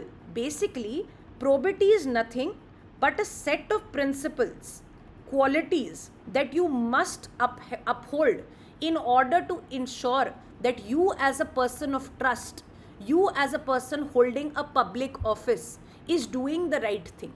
In this case, you have to write about all those values that you have done earlier. For example, you must uphold accountability, you must uphold transparency, you must uphold at all times objectivity, you must uphold the broader idea of public service, public welfare, you must uphold at all times integrity, refusal to be compromised, right? And of course righteousness, etc. So that is probity. So multiple times they have asked a question, what do you understand by probity in public life? Just a simple definition, and therefore how is it beneficial? What do you understand by probity in governance? Based on your understanding, suggest measures to increase probity in public life. Probity is essential for an a system of governance and socio-economic development. So basic examples about probity: ethical principles that are surrounding governance, that a person holding a public office must always uphold. What are the values? What are the kind of principles, procedures, etc.? Why is there a need? Why is there a need is simple. In order to curb corruption, in order to have better governance, etc., etc. And how to increase it? That means, do we need more institutions to have oversight? Do we need strict SOPs and procedures? Do we need better checks and powers and reduction in discretion? Do we need more accountability, ethical training, etc.? This is the document that you need to prepare, right? Then there is a topic around Transparency and Right to Information Act. Whenever they make a topic about RTI or transparency, the broad topic is about how is transparency important in order to ensure good governance, accountable governance, and therefore curb instances like corruption, etc., right? But there are certain case studies where they also have asked. For example, here they say transparency is important. However, it is being observed that at times the mechanisms are misused. Because of transparency, because of a lot of RTI, etc., sometimes they have been done in order to curb or slow down the process of decision making. So many times the officers are reluctant in order to take decisions because they are going to be scrutinized and criticized. So is it also hampering governance? Both kind of a side of arguments that we need to know. This was the case study exactly on the same points. The balance between ensuring transparency is very important, as well as ensuring that RTI related applications are not misused in order to stall development. Clear? So in general, what we do is transparency and information sharing as a topic you need to prepare, and you need to understand why is it important in governance, the implications of needing transparency in governance, how is it being done. You have to discuss the aspects of the RTI Act. What are the unintended challenges? Here you talk about the issues, and therefore you do a way forward in form of a balance. This is a document that you need to prepare, and your topic will be sorted. Right? Now let's see other aspects. For example, other aspects associated with ensuring good governance. or probity in governance is only about various kind of suggestions. For example, a suggestion about the desirability of not just a code of conduct, but a code of ethics as well. So this is directly written in the syllabus. You just have to talk about the positive implications of these kind of methods and suggestions. The second aspect that you will also have to talk about is what are the issues and limitations? Are they not being enforced well? For example, when you talk about citizens charter that help in ensuring the kind of quality that is promised to a person, where the citizen can know what are the expectation, what they can expect from the department. In that case, what are the problems with citizens charter? Are they made the same for all departments? Do they need to be made tailor-made, etc.? So in that you talk about the issues and limitations as well. But just a simple understanding of what is code of ethics, why is it desirable, what are the limitations, and that is it. Okay? Same questions, code of ethics, code of conduct. What are the basic principles of citizens charter? Bring out its importance, as I just said, importance and issues. That's all that you need to do. Okay, so when we talk about good governance, right, this is written directly in the question. Now governance is one part that is bare minimum, that you have the legal structures, you have the laws, etc., and you have a judicial, you have a certain administrative mechanism that enforces this governance. Good governance is beyond this, where you are ensuring efficiency in governance. You are doing these aspects much faster. You are ensuring convenience for people, right? For example, e-governance, making it easy for getting subsidy related benefits. And the bigger theme is ethical governance. Ethical governance is not just about efficiency. It's not just about delivering quick services. It is about ensuring that the principles on which laws are made, on which rules are made, have a good ethical backing. That means, are they just? Are they fair? Are they according to the ideals of justice, etc.? Right? So ethical governance is beyond basic governance and good governance, and it does focus on ideas of, for example, code of ethics. For example, on ensuring that people themselves are empowered enough to check the checks and balances on the people, right? So therefore the examples are, what do you understand with the term governance, good governance, ethical governance? Easy. Then you do all the aspects. Now this has a common link with GS paper 2. In GS paper 2, when you do governance, you can use those kind of understanding here as well. For example, how is social audit important for bringing about changes in good governance, to uphold the accountability and bring about transparency in the functions of a government, right? How are e-governance and digital initiatives helpful in enhancing the efficiency, right? So these are areas in which the kind of questions are made. Online methodology is being used to ensure better tech education, etc. What are the concerns also of using online methodology? Explain the term social capital. How does it enhance good governance? Social capital simply means the kind of trust that people have in society today. Do I trust you as a citizen to take the right action even when no one is watching? Is there a trust in terms of me going to a public office and knowing that that person will not be demanding a bribe? So the kind of trust that is prevailing in a society, the sense of fraternity, brotherhood, etc. Can that help in good governance? Yes.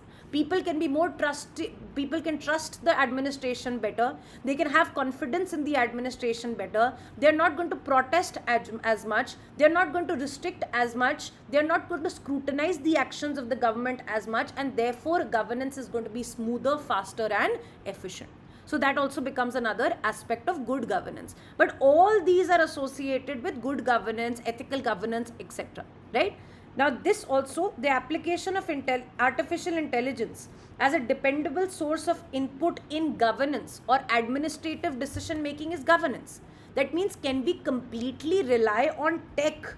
That means a non-human face when it comes to governance? Absolutely not. It does come with certain kind of positive impact. That means it can reduce the amount of bias, it can reduce the kind of subjectivity in decision making, it can make the process faster, etc., etc. But is only efficiency required in administration? No. What about the kind of empathy required? What about the kind of compassion required? Those are aspects that will be lacking, again in the context of governance. But do you see a change towards current affairs? They are taking current affairs based topics and testing your knowledge relating to governance. Clear? So these are the kind of aspects that you will need to develop, certain mechanisms, these that you can prepare a note on and you are good to go, right?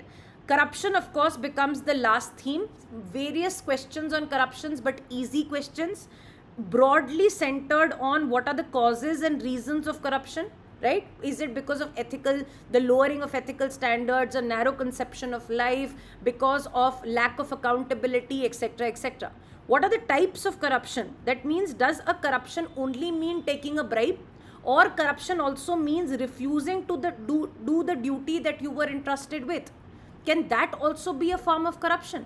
So different forms of corruption is also something that you need to do.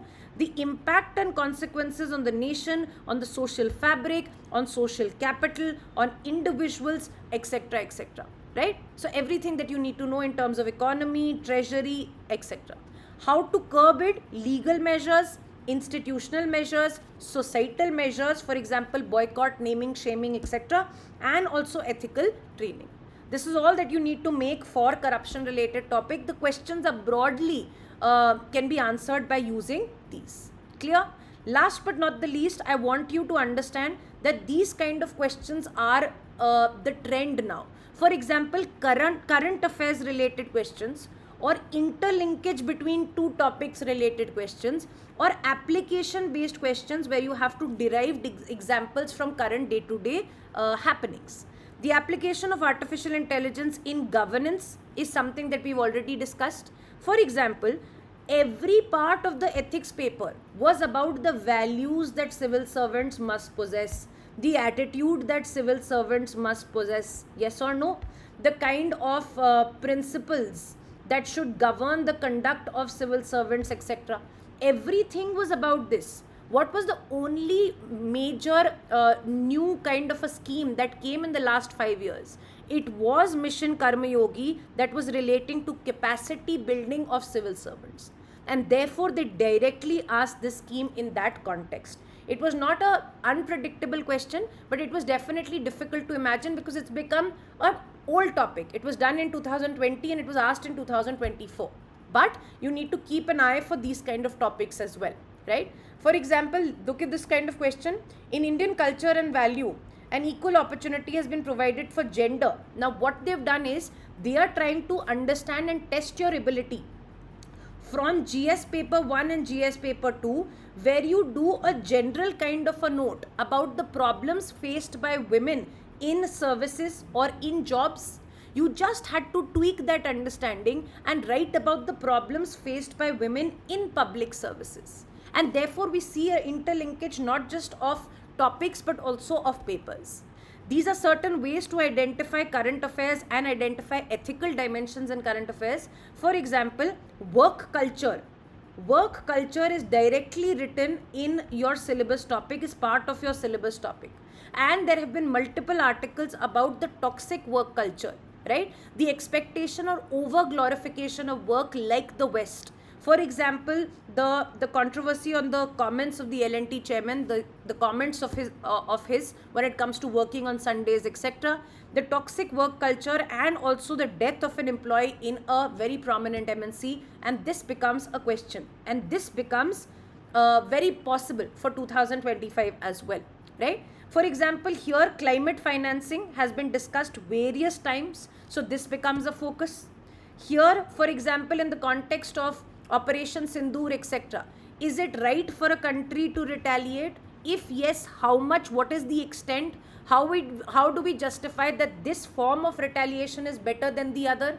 What is the extent of retaliation? Should it be proportionate? Should we take a step at peace first when it comes to ceasefire, etc., right? Should we prioritize national interest over others? This becomes a case in point.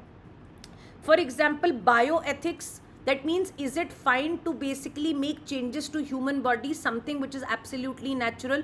Do we know about the possible consequences? What are the problems, ethical problems that could happen because of it if it is being used in an unethical manner, for example, designer babies, etc., right?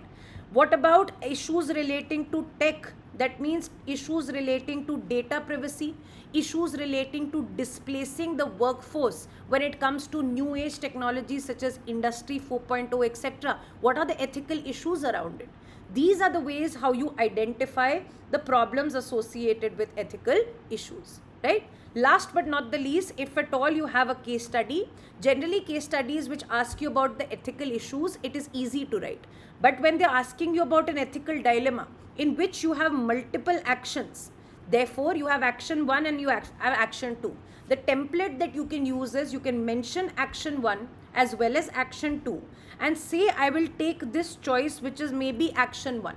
While taking this choice, you will say that this has these kind of positive impact, while when I'm choosing 1 and not choosing 2, this will have these kind of negative impacts, right? Then you will take up the topic where you will say I will justify why I chose A more than B. Why? Because you are upholding ideas of utilitarianism, of justice, of maybe means versus ends, etc., whatever you choose to do, and this can be a justification related subheading. Another subheading that must come in your case studies is about mitigating the negative impacts. That means you will showcase the sensitivity to the examiner and say that I know, I'm cognizant about the negative impact that will happen if I don't choose option 2. But I will try my level best to at least lessen the impact or mitigate that impact. By doing so, you have basically showcased sensitivity as well as foresight about the possible consequences of your actions, right? So this is a basic form of template that I hope you'll be able to use. In case you have liked the session, please make sure that you like the video as well as comment down below. We absolutely love to hear from you. In case you have any other request in terms of the type of content that you need, you can always suggest in the comments below, but make sure that you do comment. It means a lot to us. Maybe it will just take a minute for you, but that interaction keeps this motivation absolutely going. Thank you so much for joining in. Allow me to sign off. Take care. Bye-bye.